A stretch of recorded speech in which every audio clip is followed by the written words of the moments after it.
Sword of Coming, episode 81. Untuk melihat video selengkapnya, sahabat bisa kunjungi playlist yang telah Sabta Novel sediakan. Yuk mari, kita berimajinasi bersama dan masuk ke alur ceritanya.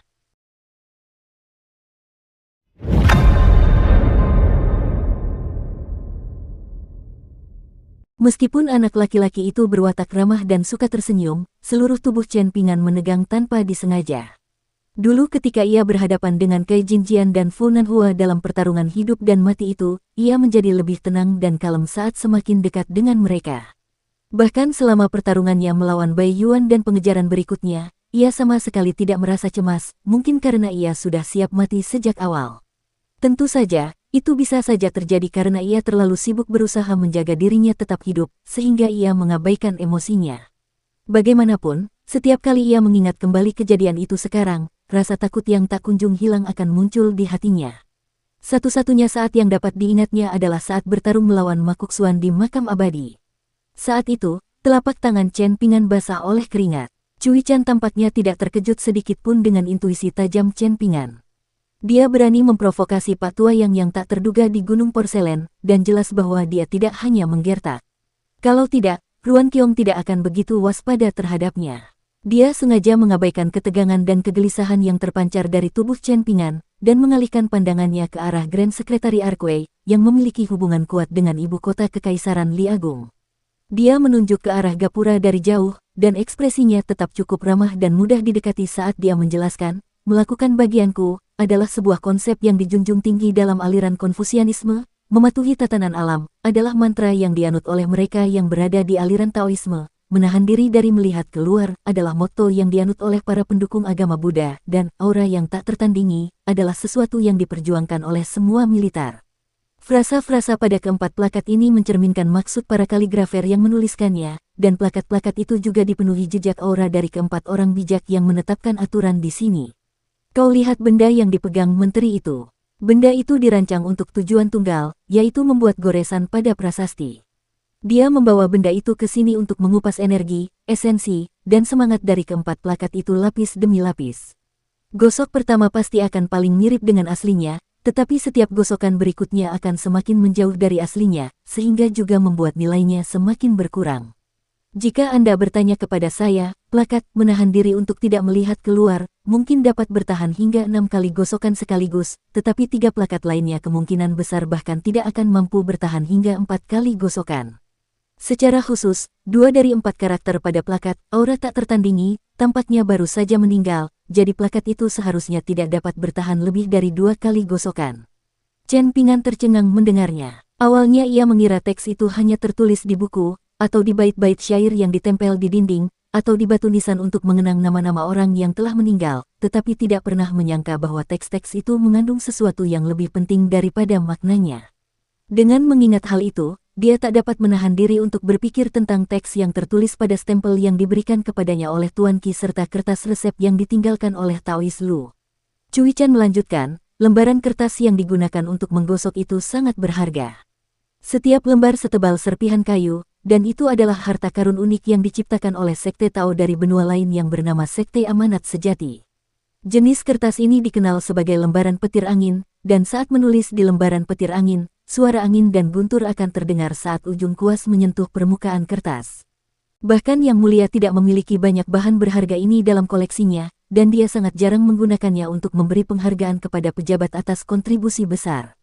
Fakta bahwa Kementerian Ritual telah membawa begitu banyak lembaran petir angin untuk gosokan ini adalah tanda yang jelas dari tekad mereka.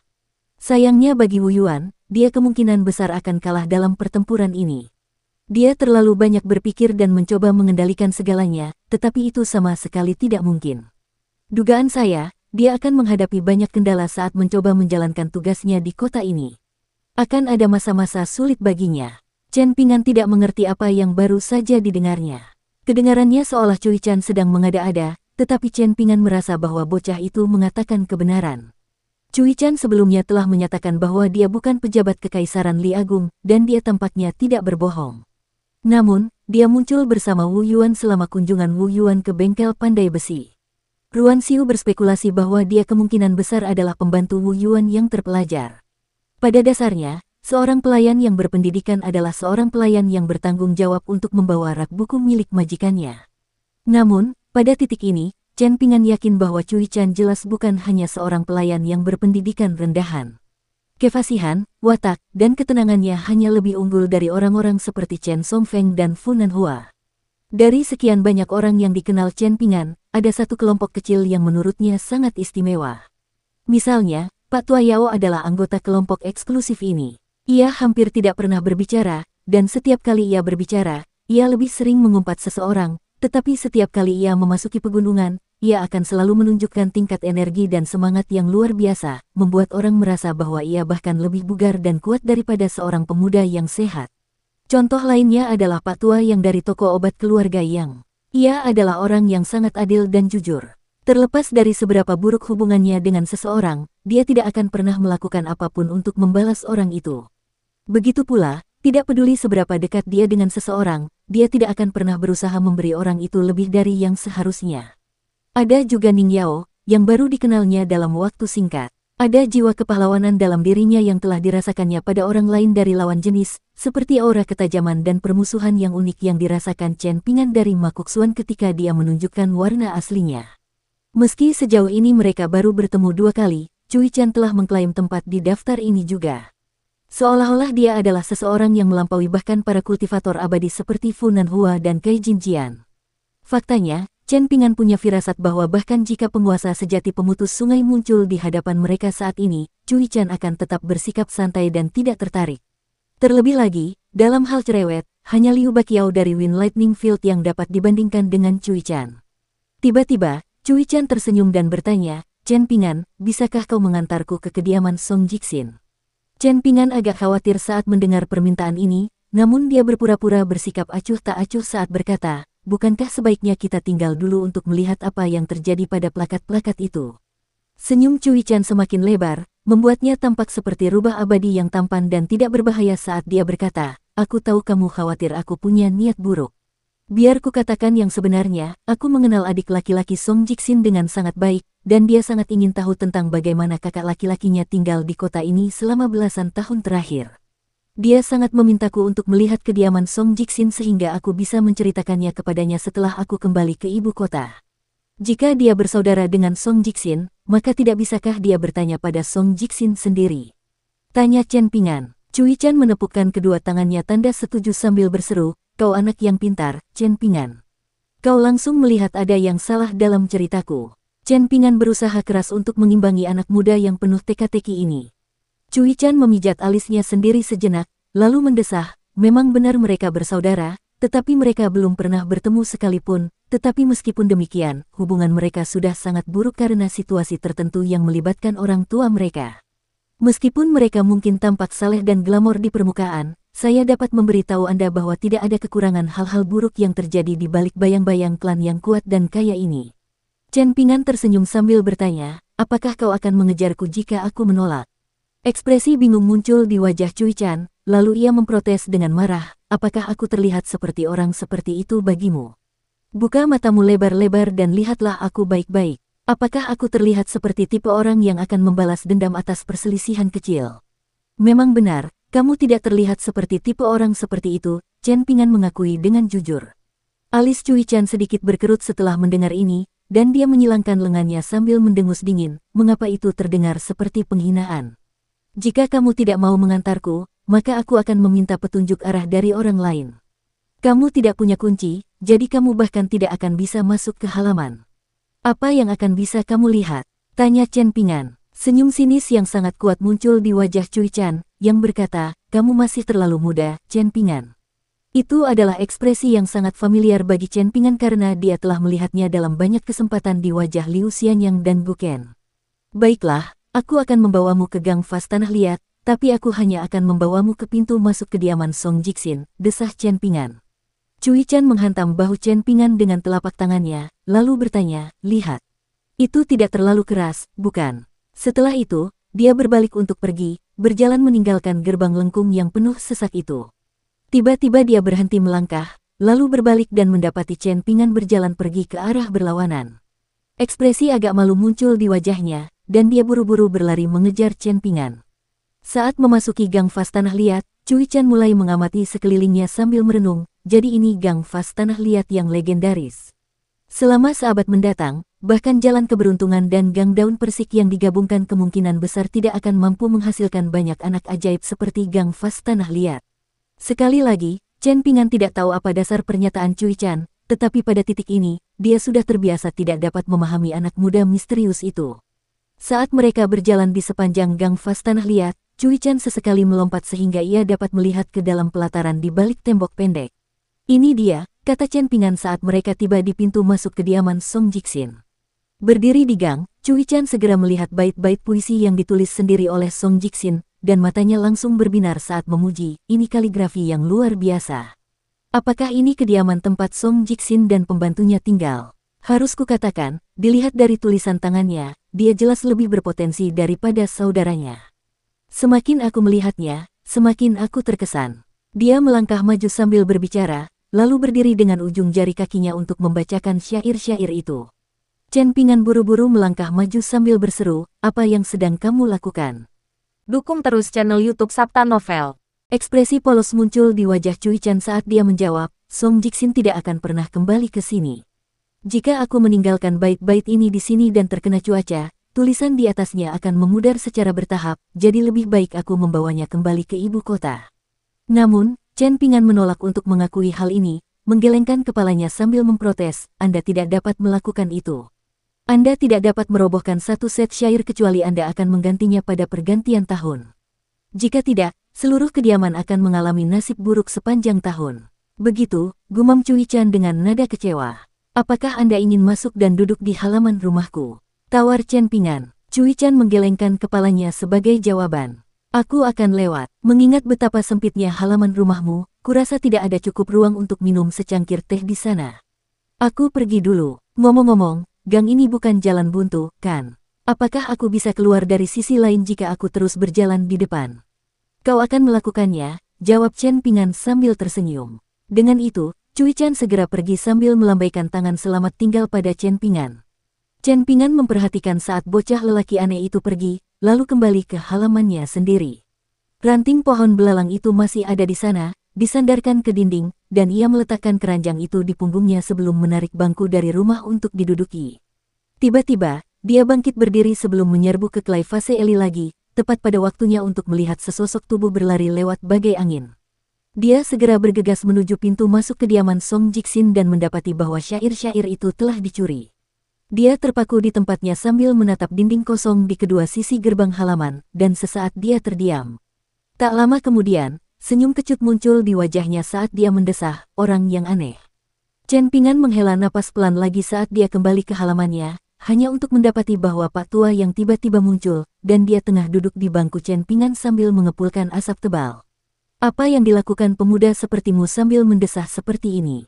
Kau harus menjaga energi vitalmu dalam dirimu, terutama jika kau akan berlatih teknik tinju, renung Pak Tua Yang. Hati Chen Pingan sedikit tersentak mendengar hal ini, dan dia buru-buru menjawab, aku akan mengingatnya. Mengapa gadis bermarga Ning itu tiba-tiba pergi? Tanya Pak Tua Yang. Saya kehilangan sekantong koin ucapan selamat musim semi karena dia. Chen Pingan berjongkok di samping Pak Tua Yang, lalu menggelengkan kepalanya sambil menjawab, aku tidak yakin. Yang ku tahu dia punya hubungan dengan suatu tempat yang dikenal sebagai Gunung Stalaktit. Pak Tua yang mengangguk sebagai jawaban sambil terkekeh, tempat terkutuk itu, ya. Tempat itu terletak di perbatasan antara dua wilayah, dan untuk mencegah orang-orang dari dua wilayah itu menyelinap bolak-balik, salah satu dari 3 murid leluhur Dao melepaskan kemampuan mistis yang maha kuasa untuk membalikkan langit dan bumi di atas kepala mereka untuk tujuan mengintimidasi. Pada dasarnya, itu adalah gunung biasa yang dimanipulasi agar berada di surga.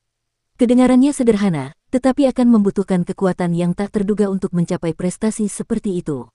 Suara Pak Tua yang diwarnai dengan nada mengejek dan sedih saat dia berbicara tentang hal ini, dan Chen Pingan tentu saja tidak tahu apa yang menyebabkan munculnya emosi ini dalam diri lelaki tua itu.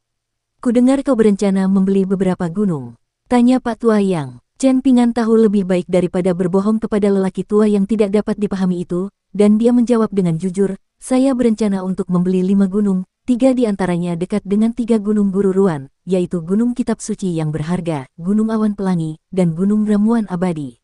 Selain itu, Saya juga berencana untuk membeli Gunung Tertindas dan Gunung Permata Sejati. Alis Pak Tua yang sedikit berkerut saat dia bertanya, mengapa kamu memutuskan untuk membeli Downtrodden Mountain? Apakah seseorang menyuruhmu melakukan itu? Apakah Ruan Qiong? Tentu saja tidak, jelas dia tidak ingin terlibat denganmu. Apakah Downtrodden Mountain merupakan pilihan yang aneh? Chen Pingan bertanya dengan ekspresi bingung. Pak Tua yang ragu-ragu sejenak, lalu mengembuskan asap berbentuk cincin sebelum mengangguk sebagai jawaban.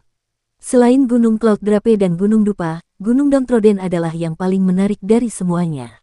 Namun, pada titik ini, bahkan pejabat Kekaisaran Li Agung yang ahli astronomi dan Feng Shui kemungkinan besar belum mengidentifikasi apa yang istimewa dari gunung itu, jadi harganya tidak akan terlalu tinggi. Anda akan mendapatkan harga yang sangat murah. Katakan apa yang membuat Anda memutuskan untuk membeli gunung ini. Ekspresi agak canggung muncul di wajah Chen Pingan saat dia menjelaskan, saat aku sedang melihat peta, seekor burung menjatuhkan kotorannya ke peta, dan kotoran burung itu kebetulan mendarat di catatan Gunung Tertindas. Dulu, Pak Tua Yao selalu mengatakan kepadaku bahwa ada dewa-dewi tak kasat mata di gunung dan sungai. Lagi pula, aku tidak tahu gunung mana yang harus kubeli, jadi aku menganggapnya sebagai pertanda dari para dewa. Tatapan mata yang rumit muncul di mata Pak Tua yang ketika mendengar nama Pak Tua Yao disebutkan, lalu dia mengangguk sambil merenung, kurasa itu tidak terlalu mengada-ada. Chen Pingan tersenyum dan berkata, Tuan Ruan telah setuju untuk membantu saya membeli kelima gunung itu. Apakah saya telah membuat pilihan yang baik? Benar sekali, jawab Pak Tua yang tanpa sadar. Pada saat yang sama, dia merasa agak bingung. Mungkinkah karena Joel Smallwood tidak lagi dibatasi oleh aturan aslinya, keberuntungan Chen Pingan mulai berubah.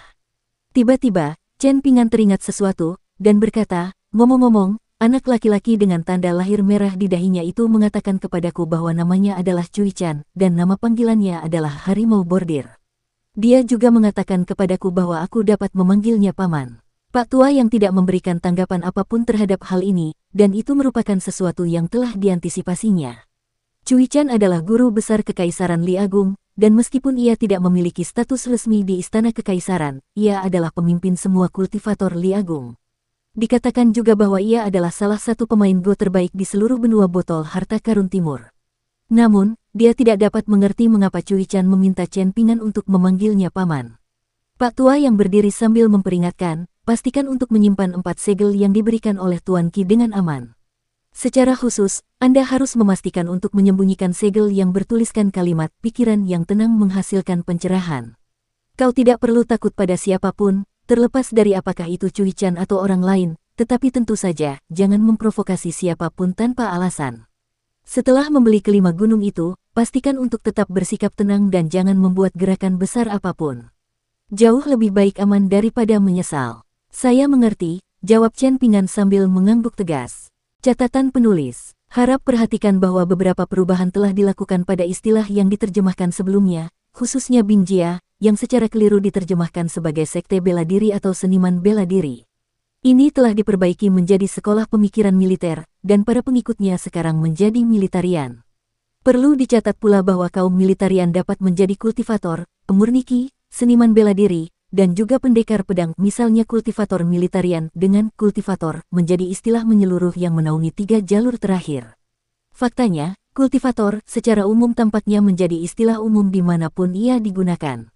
Mohon maaf atas kebingungan yang terjadi dan selamat menonton.